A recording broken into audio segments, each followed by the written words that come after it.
Hola mis queridos hermanos y queridos amigos. Vamos a estudiar la palabra de Dios un día más, vamos a estudiar la Biblia. Y hoy vamos a continuar donde lo dejamos ayer, porque estamos comenzando a ver la armadura de Dios. Ayer vimos el cinto de la verdad, ceñidos vuestros lomos con la verdad.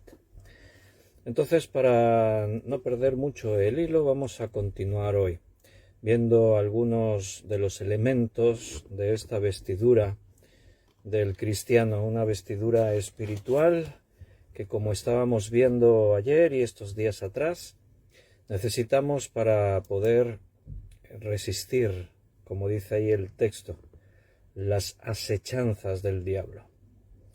Es una batalla espiritual y se tiene que luchar espiritualmente, no en la carne. Así que, bueno, si tenéis preparado otro cuaderno, pues cambiar rápido porque vamos a seguir en Efesios hoy. Como decía, para no perder mucho el hilo, ya que ayer empezamos justo a ver estos elementos de la armadura espiritual. Vimos ceñidos vuestros lomos con la verdad y hoy vamos a ver vestidos con la coraza de justicia y alguna cosa más.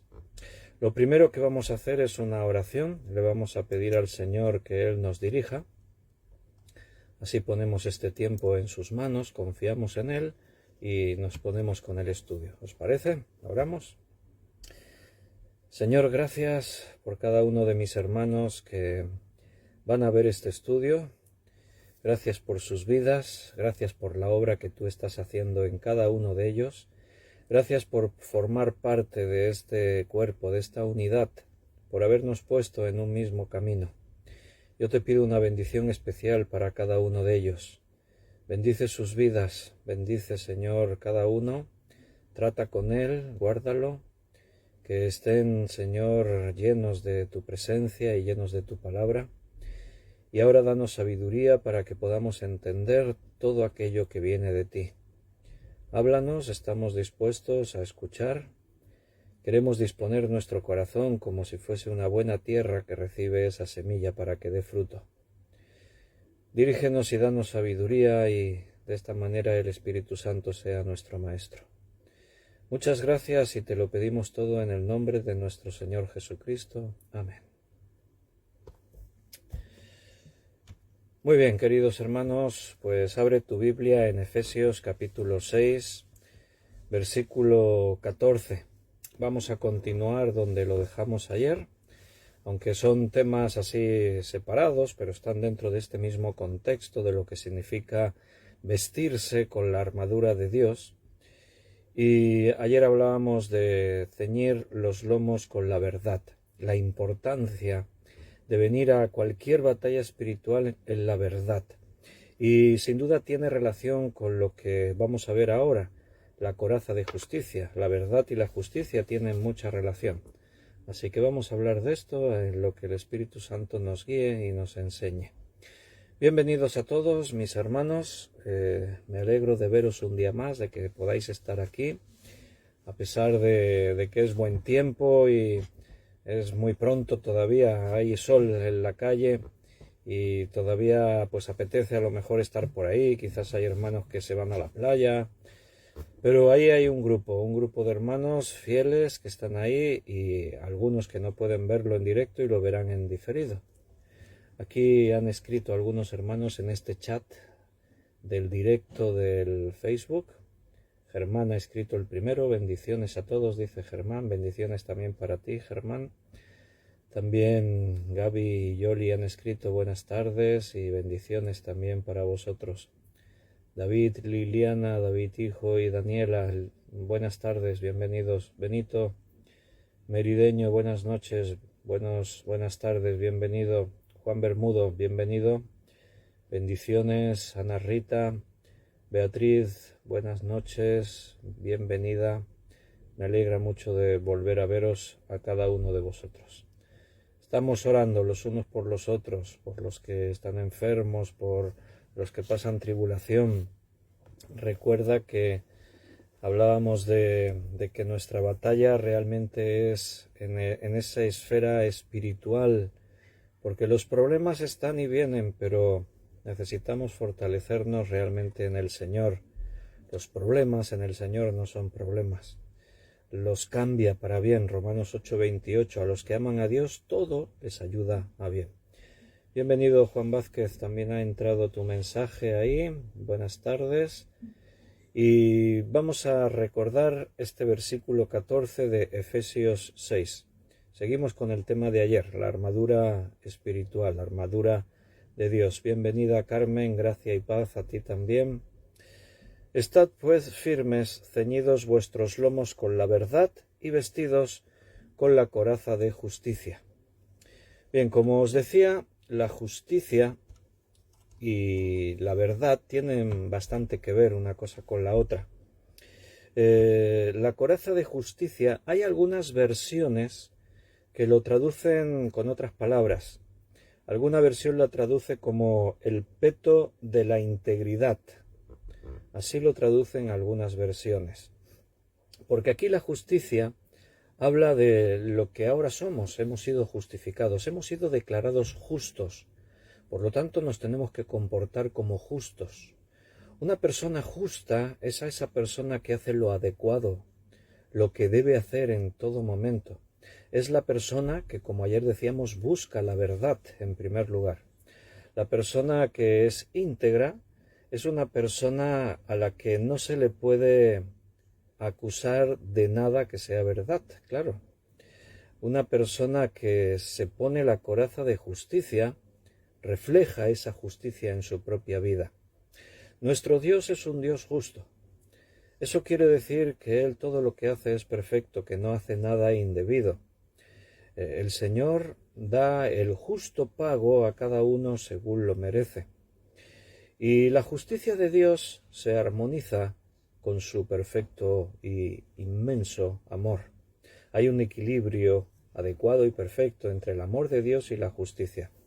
De tal manera que, por un lado, si la paga del pecado es la muerte, el Señor, en su posición de juez justo y perfecto, tiene que aplicar esa sentencia.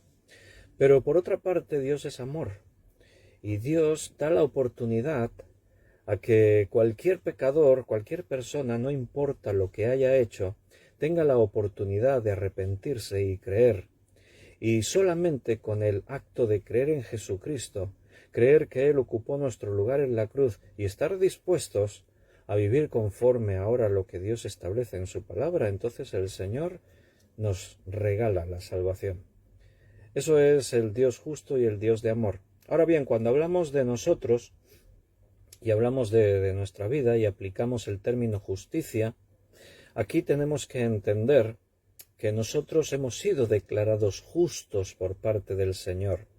O sea, no es que en nuestra naturaleza, como pasa con Dios, Dios en su naturaleza, Él es perfecto en justicia, Él es el juez justo.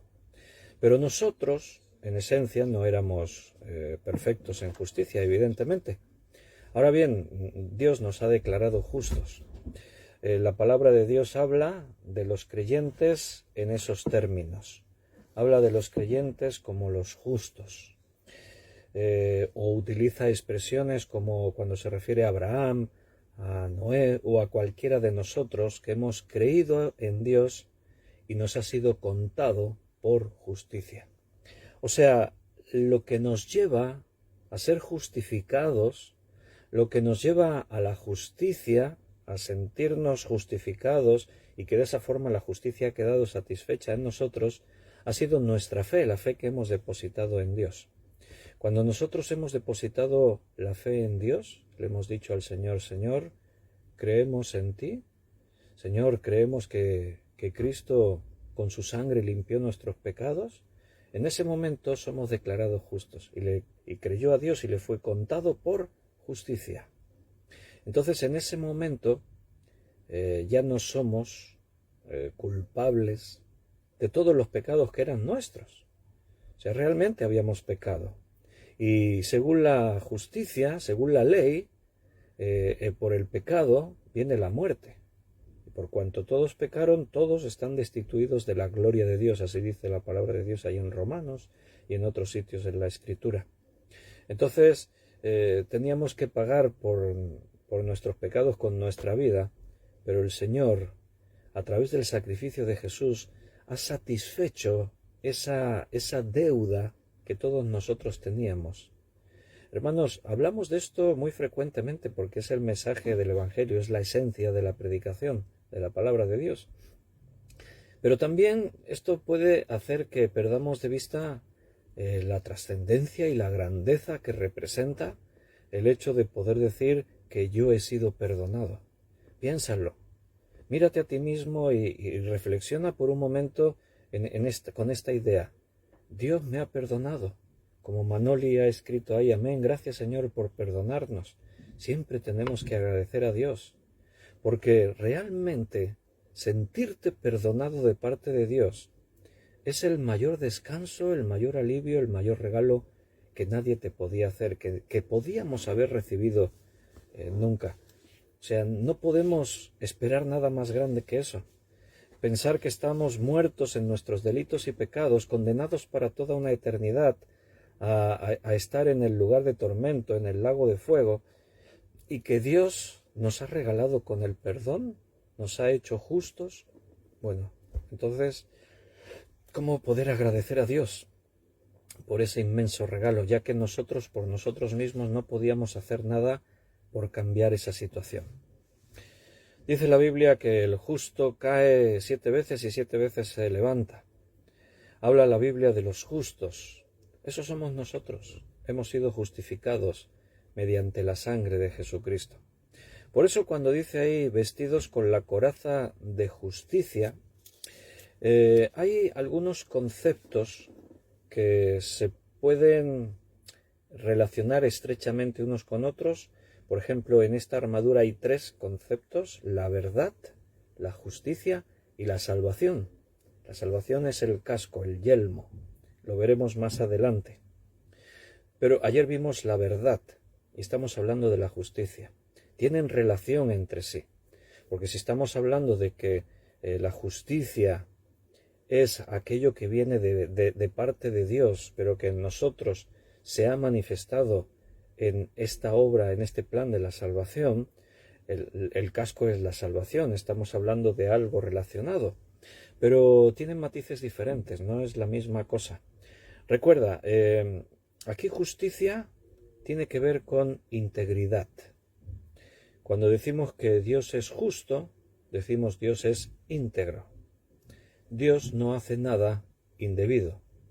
Si yo me visto con la coraza de justicia, tengo que tener esa conducta, esa vida, ese testimonio de vivir en integridad, de no hacer cosas injustas, de no hacer nada que sea negativo, que sea malo.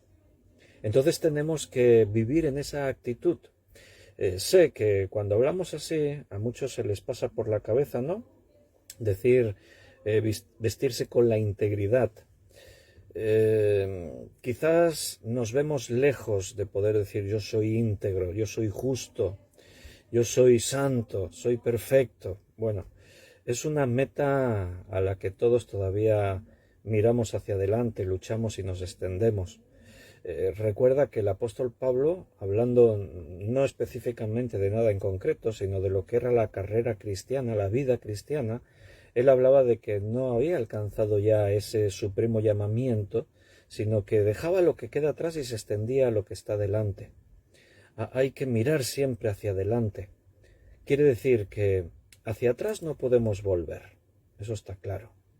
Como dice ese dicho, para atrás ni para coger carrerilla. No des ni un paso atrás para nada. El cristiano tiene que estar siempre mirando hacia adelante y en una vida de progresión, de crecimiento. No somos perfectos todavía. Que levante la mano el que ya lo ha alcanzado, el que sea perfecto. ¿Verdad que no? Que todavía miramos nuestra vida y nos damos cuenta de que hay muchas cosas que mejorar.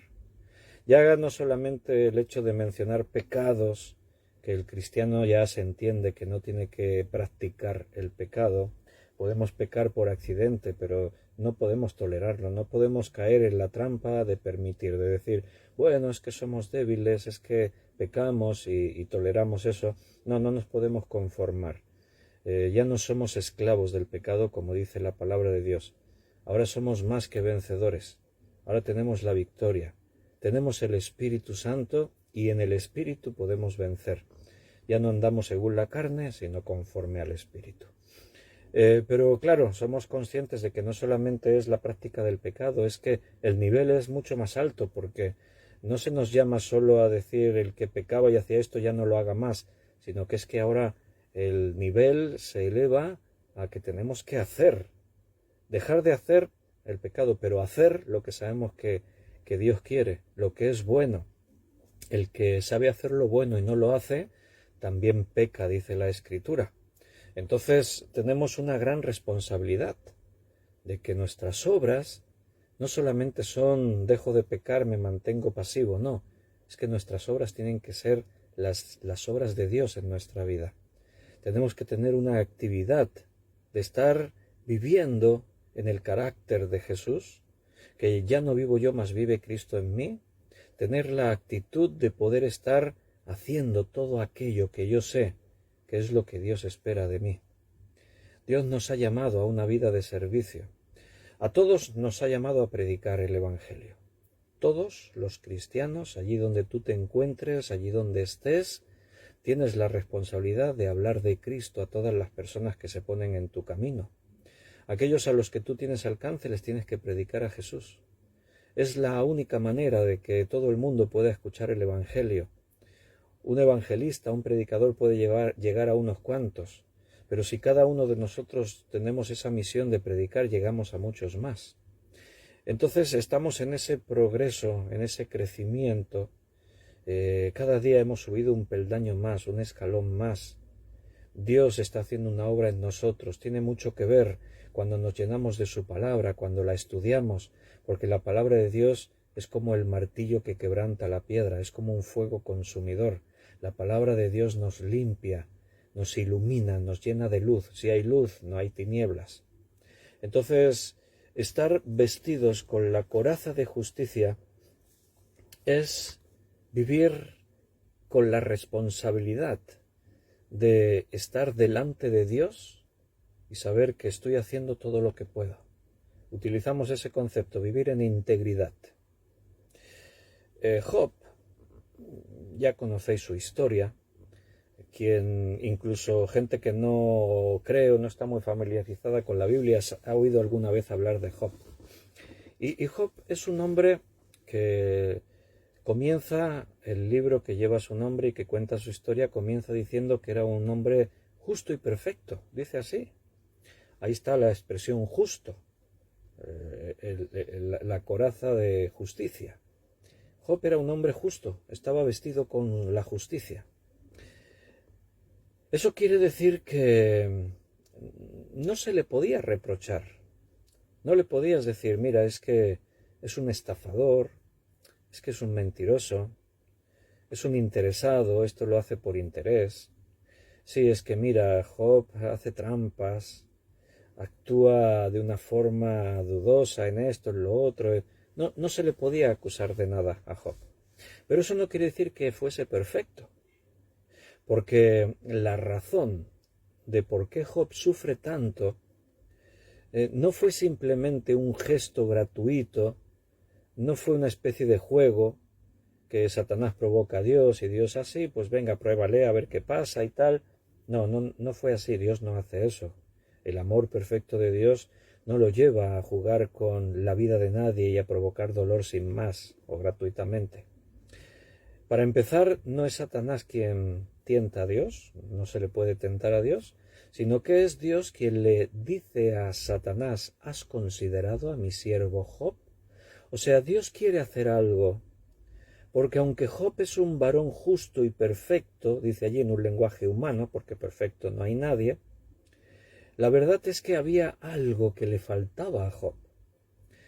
Parece ser que era una persona muy religiosa, eso lo llevaba a vivir una vida con un nivel muy alto de integridad, pero faltaba la esencia de conocer realmente a Dios.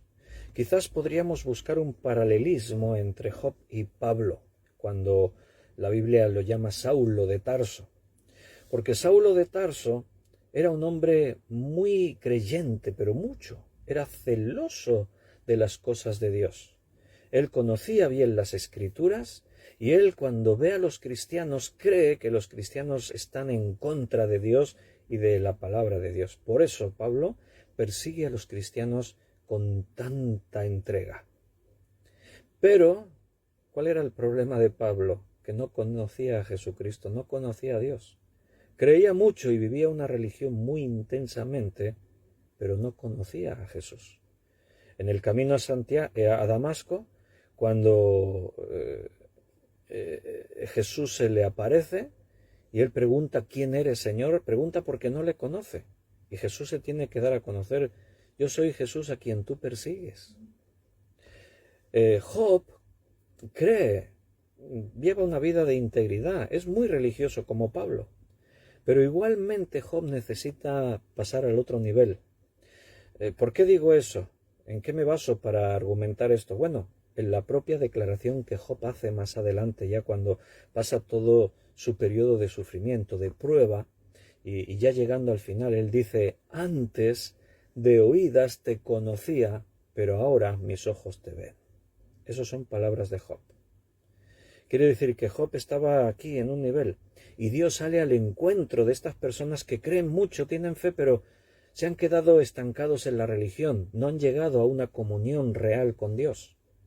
A Job Dios se les reveló a través del sufrimiento. A Pablo Dios se le revela también, en cierta medida, también a través del sufrimiento. Pablo queda ciego. Pablo queda profundamente afectado por comprender y entender que estaba persiguiendo al Dios a quien él creía que servía. Entonces, ahí tenemos el ejemplo de estos dos hombres. Pero Job, a pesar de todo lo que le viene encima, su fe en Dios, una fe distante porque no le conoce realmente, pero es una fe sincera, y es una fe como la de Saulo, pero es una fe que se fundamenta en entender que a Dios no se le puede reprochar nada, que Dios es perfecto, Dios es único, es todopoderoso, todos los atributos. Por eso, cuando él está en medio de la tribulación, no tiene una palabra contra Dios, no tiene un gesto de maldición, no tiene un gesto de hablar mal contra el Señor. Al contrario, él mantiene su integridad. Su propia esposa le llega a decir: maldice a Dios y muérete. O sea, su propia esposa. Y en medio de eso le dice: ¿aún retienes tu integridad? Fíjate qué reproche, ¿no?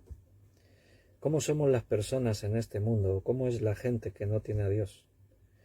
Preferirían verte maldiciendo y que mantenerte íntegro. Job se mantuvo en integridad. ¿Qué quiere decir? Que no se le puede reprochar que dijese algo indebido, que hablase mal contra alguien, ni siquiera contra Dios. Job retuvo su integridad. Vestirse con la coraza de justicia es vestirse con el peto de la integridad. Y cuando tú estás vestido de esto, escúchame, eres invulnerable. O sea, nadie puede usar algo de lo que tú hayas hecho contra ti. Recuerda que esto es una guerra espiritual y nuestro enemigo es Satanás y todos sus reinos. Ahí está explicado. Quiere decir que Satanás es astuto, es mentiroso. Satanás aprovechará cualquier ventaja que tenga contra nosotros para acusarnos, para atacarnos. Dice la Biblia que Él es el que nos acusa delante de Dios de día y de noche. Dios es el juez perfecto. Satanás no nos puede condenar o no nos puede castigar, porque esto le corresponde al juez, y Él no es el juez, Dios es el juez. Pero lo que sí hace Satanás es acusarnos delante de Dios. Satanás ve tu pecado, ve tu defecto, ve tu falta, y entonces él te acusa. Por si Dios no se dio cuenta, ¿no? Fíjate, Satanás. Mira lo que ha hecho este. Y él te acusa. Hace la función de abogado acusador de la acusación, de la fiscalía, en términos humanos. Si tú no le das motivos para que te acuse, no hay acusaciones. Los pecados en sí mismos traen maldición. Ahora, como somos hijos de Dios, no sirve de nada que Satanás te acuse. Yo peco. Dice Juan en su primera carta: hijitos, estas cosas os he escrito para que no pequéis.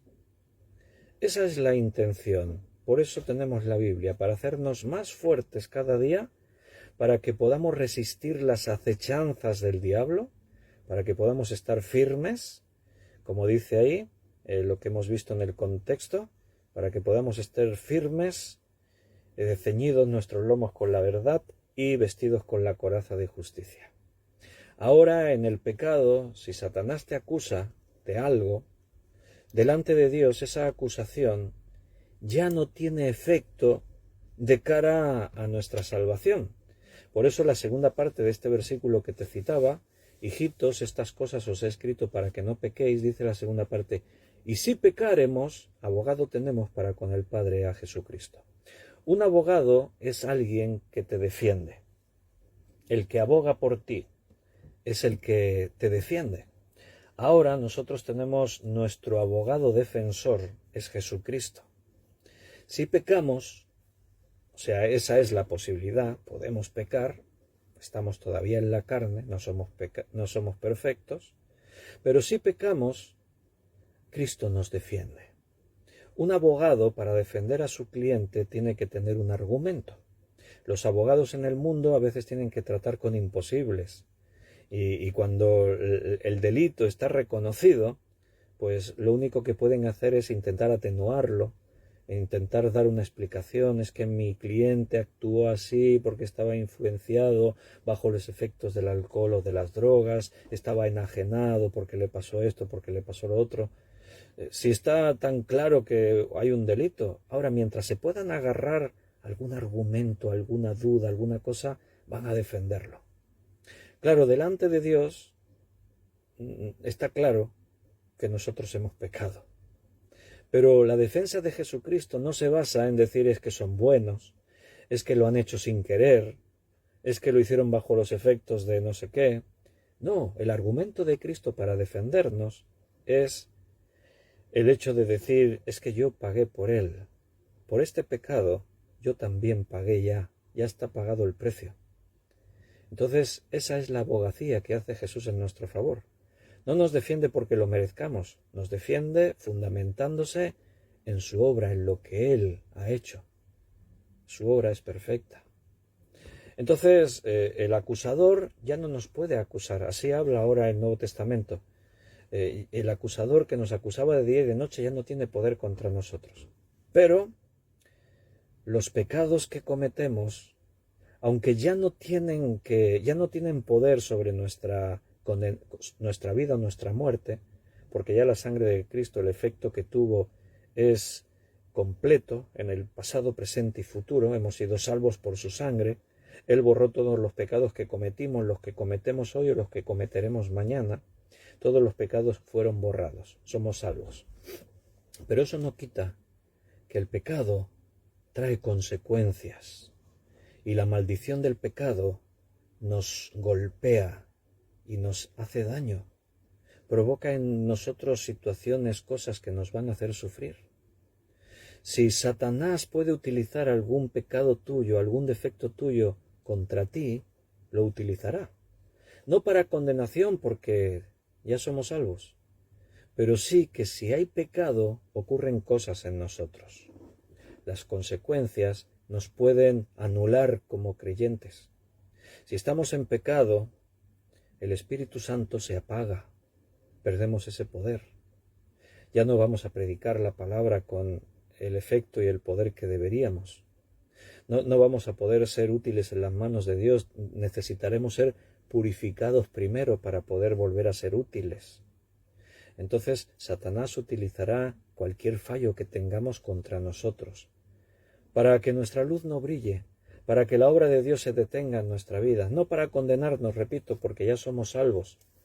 Mira la vida de David. David es un hombre al que Dios le habla diciendo que él es un hombre conforme a su corazón. Es escogido de parte de Dios y Dios lo unge con su Espíritu Santo. Ahora bien, David peca. Y cuando David peca, ¿qué ocurre? ¿Se condena? No. David, la Biblia da por sentado que es un hombre que se salvó, está en los cielos. Cuando David pecó no es que perdió la salvación, simplemente quedó golpeado por el pecado que había cometido. El pecado que cometió lo llevó a perder su paz, perdió la plenitud de vida que tenía en Dios. Él va a decir, mientras callé, o sea, él calla y intenta ignorar el pecado, él está un año entero sin confesar, tratando de hacerse el loco por ahí, como que puedo ocultar el pecado y nadie se entera. Dios no tampoco se va a enterar, ¿no? Y durante ese tiempo él va a decir, mientras callé se envejecieron mis huesos, mi verdor se volvió en sequedad. Qué buena manera de describir lo que hace el pecado en nuestra vida. David era un hombre apasionado en las cosas de Dios. Era ese jovencito que cuando veía al gigante Goliat insultando a los ejércitos de Dios, él se recomía por dentro, se encendía en rabia contra el gigante. Él dijo, ¿quién se cree que es este incircunciso para amenazar y ofender a los ejércitos del Dios vivo? Era un hombre que sentía pasión por su Dios. Era un hombre que estaba en la gracia de Dios constantemente. Pero todo eso lo perdió cuando se metió en el pecado.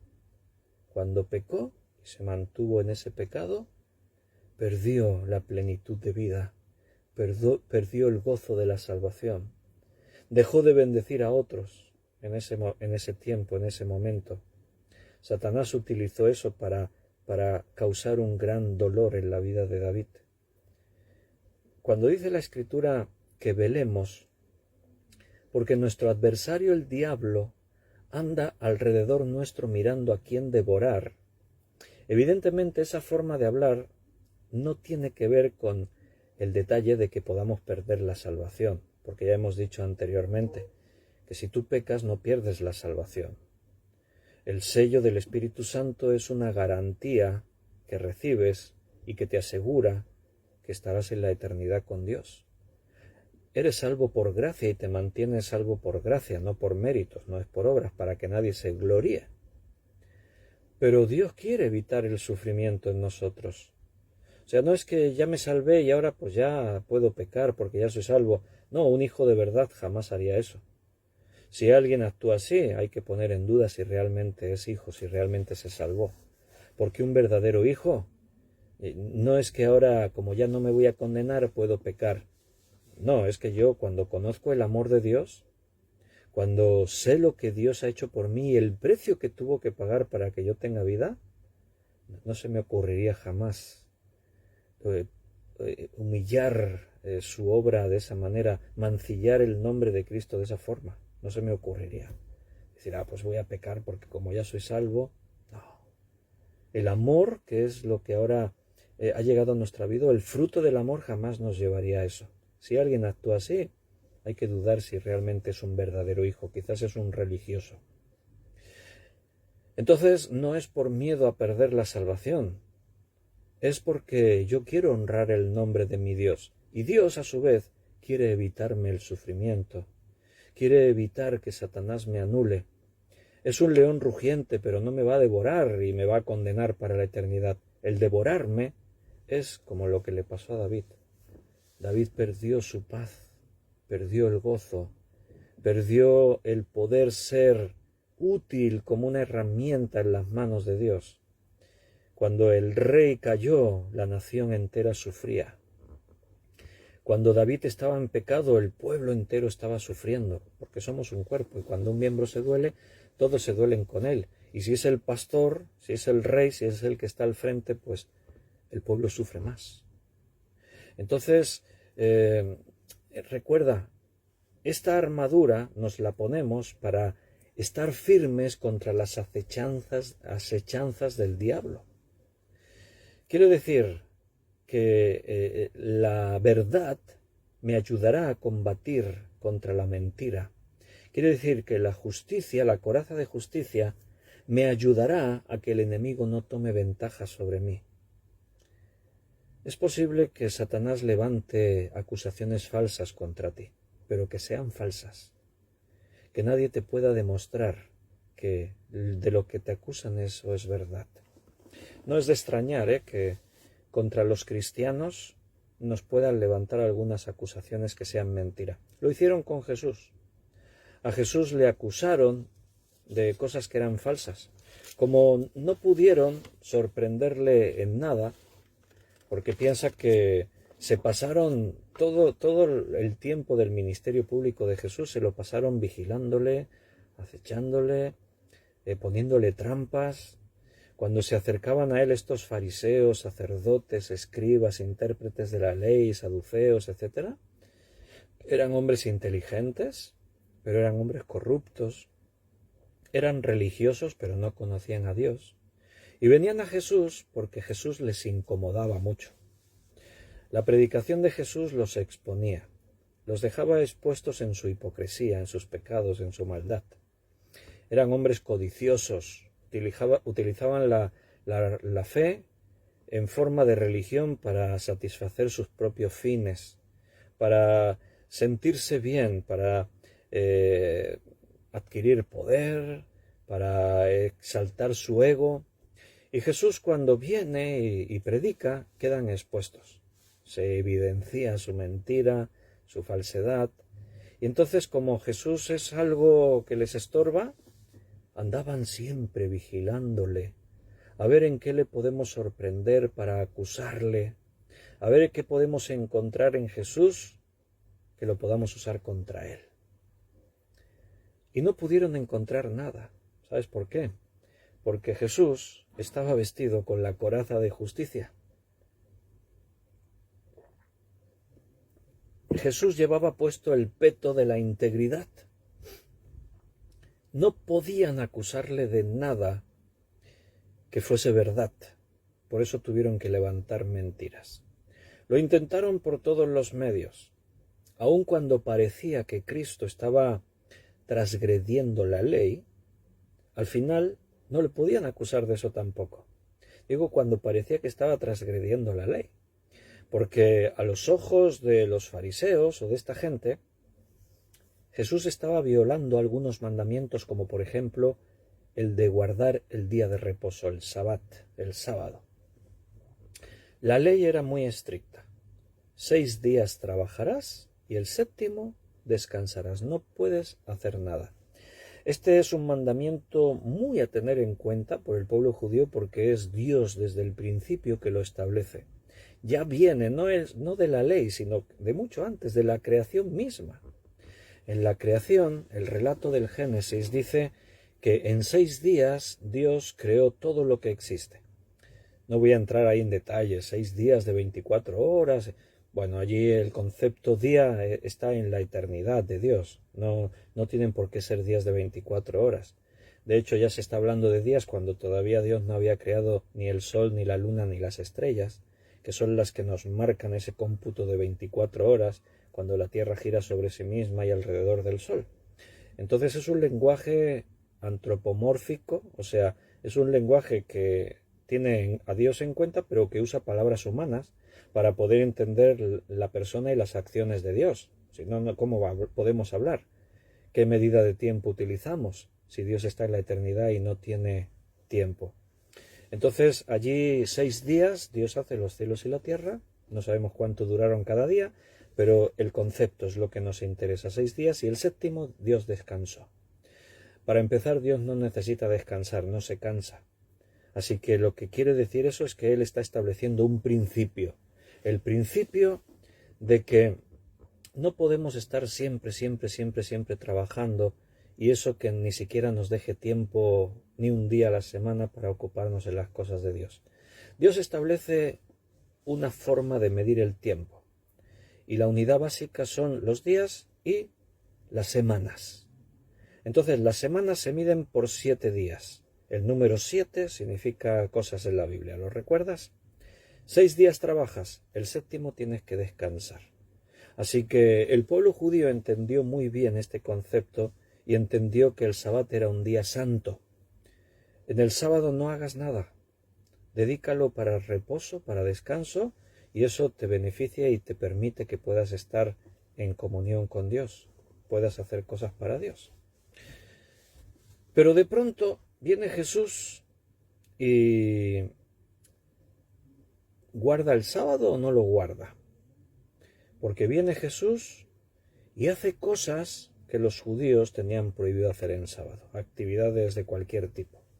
Por ejemplo, Jesús sana a personas en día sábado. Jesús permite a sus discípulos coger espigas para comer en día sábado. De pronto Jesús empieza a hacer cosas en sábado que los judíos eran como muy rigurosos y no lo permitían, y entonces vienen y acusan a Jesús. Es que tú estás violando el sábado.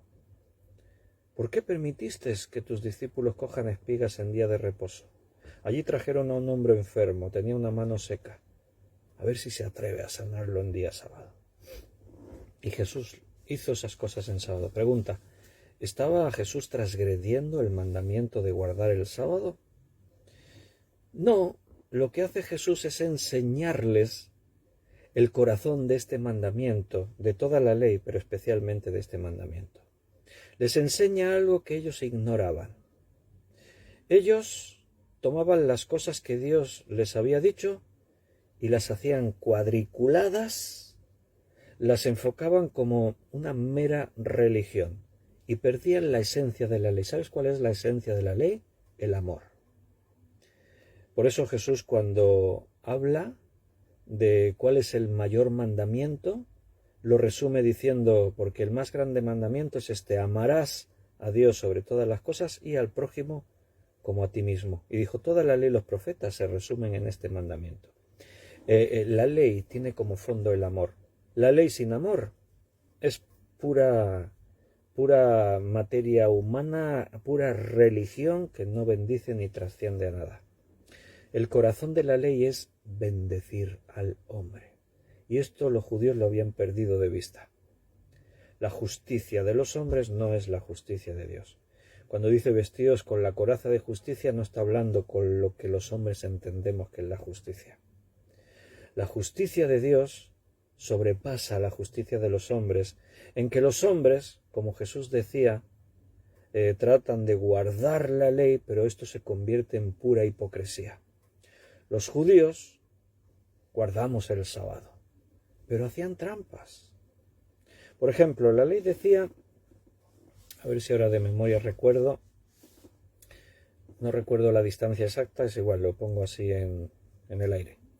La ley decía que en día de reposo no te podías desplazar más de, voy a decir 1 kilómetro, pero no recuerdo exactamente cuánto era. O sea, ellos consideraban que en día de reposo tú no te podías desplazar más de esta distancia. Pero ¿sabes lo que hacían los judíos? Hacían trampas. Porque la ley estaba muy bien explicada. Se consideraba la distancia que tú podías recorrer entre un lugar que tú te estabas aposentando y otro lugar en el que te aposentabas. Entonces, tu casa es tu casa, vives ahí. ¿Y cómo se caracteriza tu casa? Tienes tus alimentos, tienes tu ropa, tienes todo ahí. ¿Sabes lo que hacían los judíos? Hacían trampas. Si tenían que ir de una distancia de 1 kilómetro a otro, pues allí tenían otro lugar, en casa de un amigo o alguien, y allí también tenían su comida y su ropa, de tal manera que ellos consideraban esto también es como si fuera mi casa. Entonces, si me desplacé hasta ahí 1 kilómetro, no cuenta ese kilómetro, porque es que esto sigue siendo mi casa. Me puedo desplazar todavía 1 kilómetro más.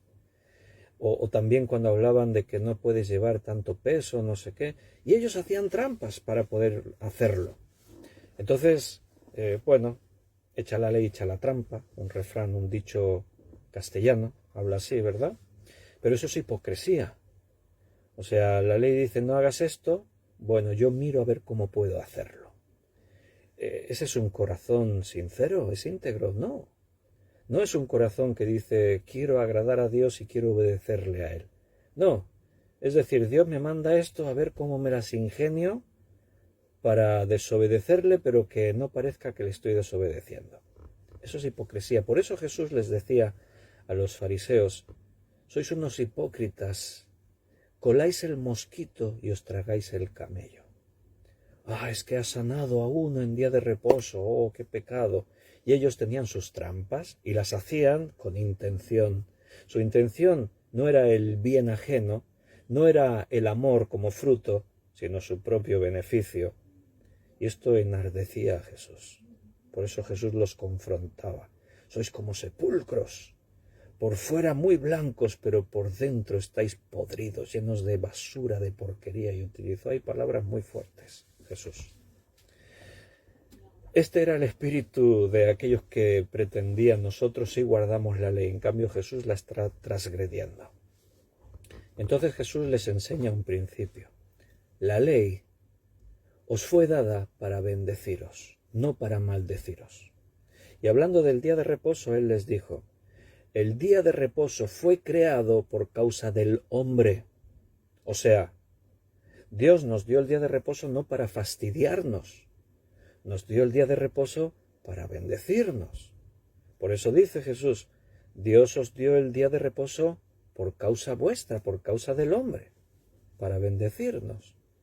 Dice, Dios creó el día de reposo por nuestra causa, no nos creó a nosotros por causa del día de reposo. Este es un principio muy importante que Jesús les enseñó a estos religiosos. Entender que primero es el bien de la persona, no es aplicar la ley.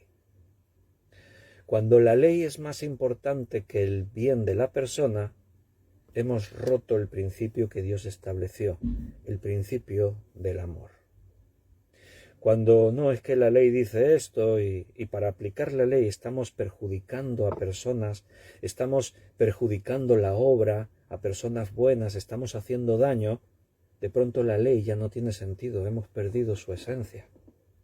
Por eso Jesús decía, si un animal tuyo cae en un pozo en día de reposo, no lo vas a rescatar, lo vas a dejar que se muera. Vaya. ¿Realmente creéis que Dios es así? El que vive una religión pensando que Dios es de esa forma, ¿en qué Dios ha creído? O sea, un Dios dice, no puedes hacer nada en día de reposo. Es que se me cayó el burro en el pozo y si no lo saco de aquí a mañana morirá, se ahogará. Bueno, te aguantas, como no se puede hacer nada en día de reposo. Jesús les dijo, ¿creéis que realmente Dios es eso? Estáis equivocados. ¿O no os acordáis, les dice Jesús, cuando David y los hombres que con él venían entraron al santuario y comieron los panes que les estaban reservados solamente comer a los sacerdotes? Les está poniendo otro ejemplo.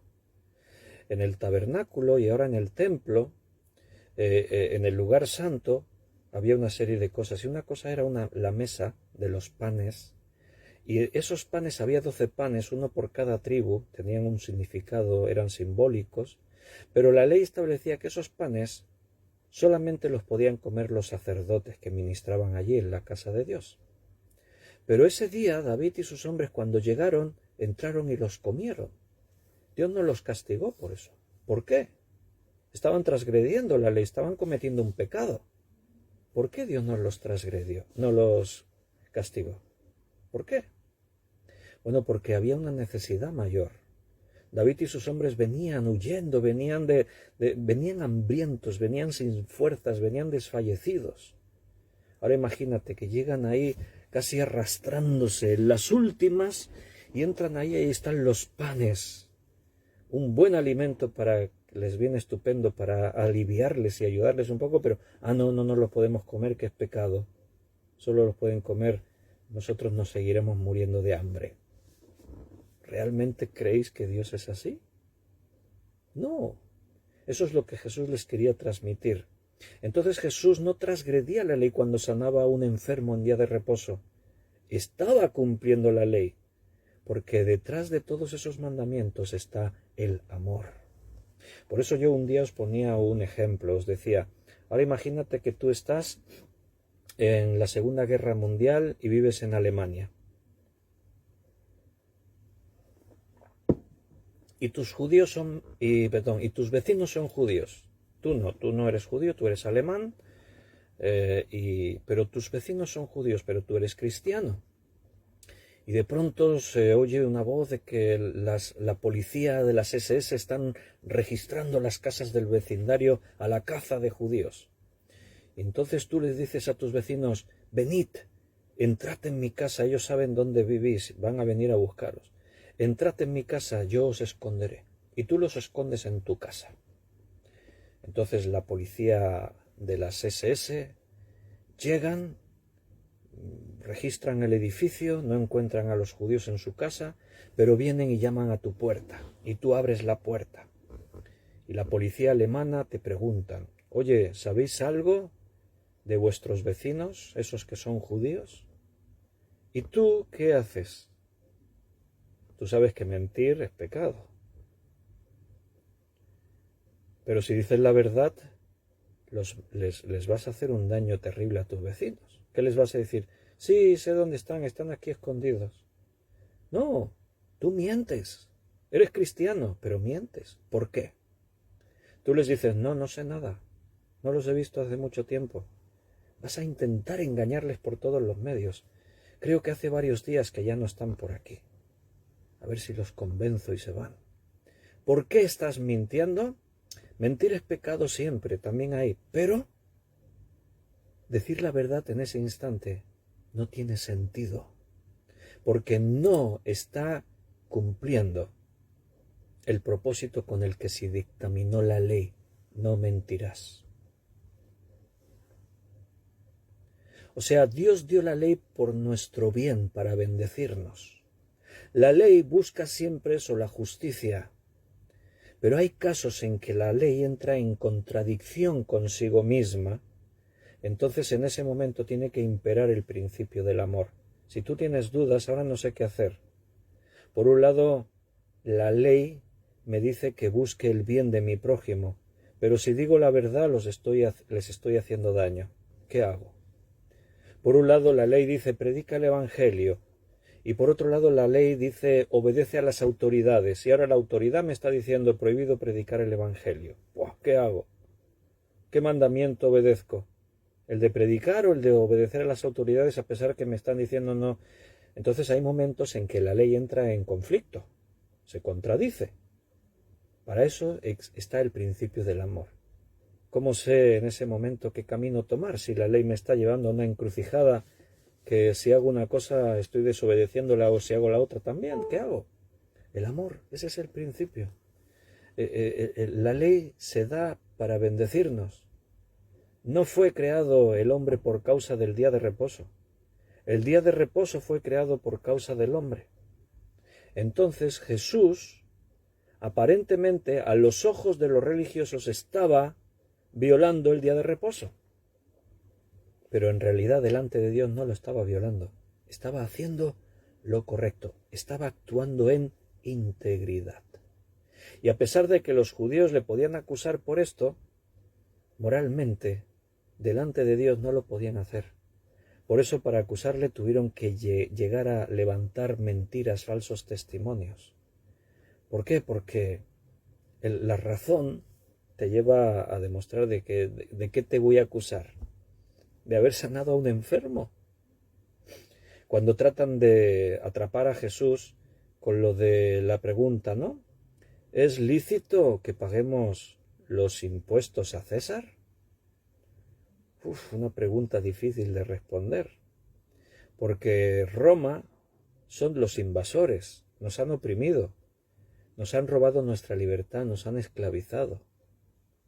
Si yo digo, sí, tenéis que pagar los impuestos a Roma, estás yendo contra el pueblo, estás dándole la razón al invasor. Pero si digo, no, no le paguéis los impuestos a Roma, te estás metiendo en un problema, porque te estás poniendo contra el imperio. Eso te convierte en un revolucionario. Jesús perdería su causa. Él no vino a hacer una revolución. Jesús no vino a luchar contra Roma con una espada. Él vino a predicar la salvación, el reino de los cielos. Entonces, ¿qué responde Jesús? ¿Se le pagan o no se pagan los impuestos a Roma? Si dice sí, pagadles, pone a los judíos en su contra. Si dice no, no lo pagáis, pone a Roma en su contra. A Jesús no le preocupa quién se ponga en su contra, pero le preocupa el mal uso que se esté haciendo de su respuesta. Así que Jesús les dice, ¿tenéis una moneda? Y alguien dice por ahí, sí, yo tengo una, déjamela. Y coge la moneda. La moneda de curso legal en Palestina en ese momento, como Palestina está bajo Roma, es la moneda del Imperio Romano. Y él coge la moneda, la muestra y dice, ¿de quién es la cara que aparece en esta moneda? Y todos dicen, de César. Bueno, pues este es el dinero de César. Darle a César lo que es de César y a Dios, dadle lo que es de Dios. Solucionar el problema. Ahí están los judíos, sin saber por dónde les vino, intentando atraparle a Jesús en miles de trampas, y Jesús se las devolvía, que se quedaban ahí sin saber qué decir y qué hacer. No sabía por dónde les llegaban. Se quedaban ahí, ¿eh? ¿Y ahora qué? Con caras de tontos se quedaban. Eso está hablando de la integridad de Jesús. Es el ejemplo que te estoy poniendo para mostrarte qué significa eso de vestirse con la coraza de justicia. En su forma de ser y de actuar, Jesús siempre era justo. La otra vez que le traen a la mujer que había sido sorprendida en adulterio. Ahí venían, contentos, esta vez sí que pillamos a Jesús sí o sí. Porque esta mujer es culpable. Ha sido sorprendida en acto de adulterio. Hay testigos, nadie puede decir lo contrario. Curioso que no trajeron al hombre, porque para cometer adulterio tiene que haber dos personas. Trajeron a la mujer. La ley no hablaba de castigamos a la mujer y al hombre, no, hablaba del que cometía pecado de adulterio. Tenía que ser lapidado hasta la muerte, eso decía la ley. Entonces ahí viene, la mujer la tiran allí delante de Jesús y le exponen los hechos. Esta mujer ha sido sorprendida en acto de adulterio. Según la ley, tiene que ser muerta, hay que ejecutarla por lapidación. ¿Tú qué dices? Vaya, problemón. Estamos otra vez como en lo de antes. Si Jesús dice, no, yo estoy en contra que la lapidéis, creo que no tenéis que hacer eso. Estás yendo contra la ley. Y si Jesús dice, bueno, pues sí, si la ley dice que hay que lapidarla, ya déjame una piedra, yo también participo. Vaya, entonces, ese carácter bondadoso, amoroso, dispuesto a perdonar a todos, tú que te mezclas con los borrachos, con las prostitutas, con los ladrones, y comes con ellos, y estás ahí con ellos, a ver si entonces no eres tan bondadoso como parecías, ¿no? Ponen a Jesús en una encrucijada, y todos expectantes, ¿qué va a hacer Jesús ahora? Y Jesús no tiene prisa. Dice el texto que estaba escribiendo, miraba al suelo y escribía en el suelo. No sabemos qué escribía, es uno de los grandes dilemas, porque en ningún sitio quedó registrado lo que escribió Jesús. Cuando veamos a los cielos nos enteraremos. Es una de las primeras cosas que le vamos a preguntar. Jesús, ¿qué escribiste en el suelo aquel día? Ahí estaba Jesús escribiendo en el suelo. Quizás era algo relacionado con lo que venía a continuación. Algunos han sugerido, igual eran pecados. Estaba escribiendo palabras que hablaban de pecados. No sabemos. El caso es que está escribiendo y la gente se impacienta y le insiste, maestro.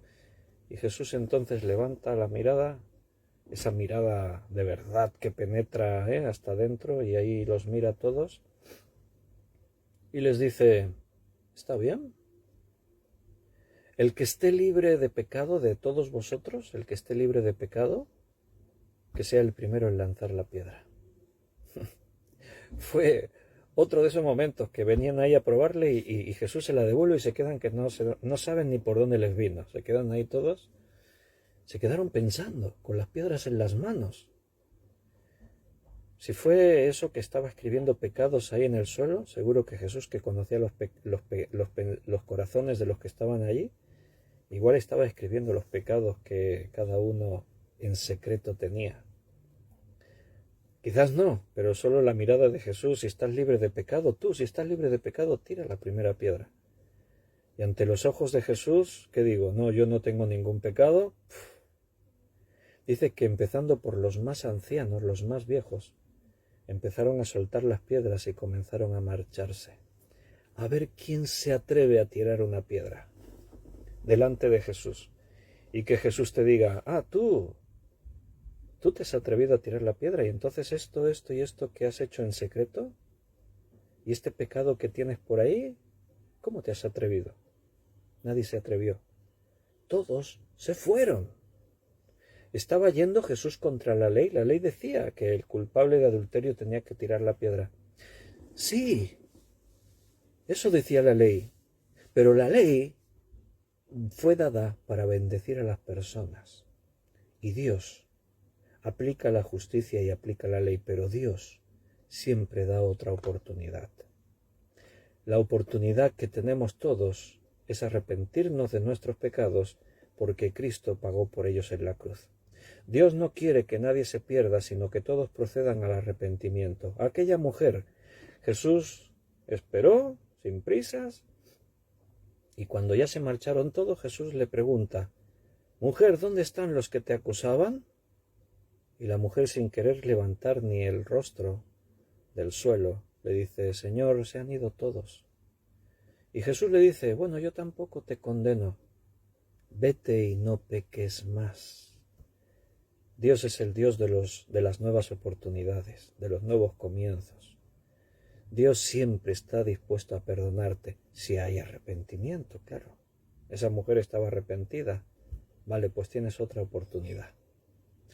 Eso es estar vestido con la coraza de justicia. Que nadie te pueda acusar de nada, de ser injusto, de ser pecador, de ser avaro, de ser codicioso, de ser malvado, de ser mentiroso, de actuar con intenciones maliciosas, que nadie te pueda acusar de nada. No somos perfectos, pero nuestra actitud, nuestra conducta, tiene que ser el reflejo del carácter de Cristo. En la batalla espiritual es esencial vivir en la verdad de Dios y andar en integridad, ser justos, estar revestidos de la justicia de Dios. La coraza es una parte importante porque protege todo lo que es desde el cuello hasta la cintura, todo el abdomen, una parte vital en el cuerpo, porque es donde están órganos muy importantes como el corazón, como los pulmones, el hígado. Hay órganos importantes, hay que protegerlos. La manera de protegerlos es con la justicia. Queridos hermanos, el próximo día avanzaremos un poquito más. Veremos la siguiente, que es calzado en los pies con el apresto del Evangelio de la paz. Pero hoy hemos llegado a nuestra hora de estudio, así que lo vamos a dejar aquí. Estamos viendo la armadura de Dios. Póntela. Ponte cada uno de estos elementos, porque la batalla no la puedes evitar, va a estar ahí siempre. Si tienes la armadura puesta, eres invencible. Si no la tienes puesta, sufrirás. El león rugiente te devorará. O sea, te va a hacer daño. Vas a sufrir. Las consecuencias del pecado te alcanzarán. Dios lo advirtió en el Antiguo Testamento, vuestro pecado os alcanzará. Queridos hermanos, mañana es martes y mañana sí estamos en nuestro local de reuniones a las 7:30. Si estáis por aquí cerca y podéis veniros, mucho mejor que estar así en directo. Para la carne es mejor en directo porque así estás desparramado en tu sofá, ahí viendo el estudio, cómodo, pero a veces nos tenemos que forzar un poquito y es mejor vernos cara a cara. Estaremos ahí en el local de reuniones a las 7:30. Si alguien no puede venir, entonces sí, conéctate. Lo retransmitiremos a las 8 en punto, el estudio, como siempre, aquí por Facebook. Hasta mañana, si Dios quiere, si Dios nos permite. Un fuerte abrazo. Estaremos pensando ya en qué nos va a hablar mañana Dios al estudiar Hechos de los Apóstoles. Que Dios os bendiga, que Dios os cuide y que Él os llene de toda su gracia. Un abrazo.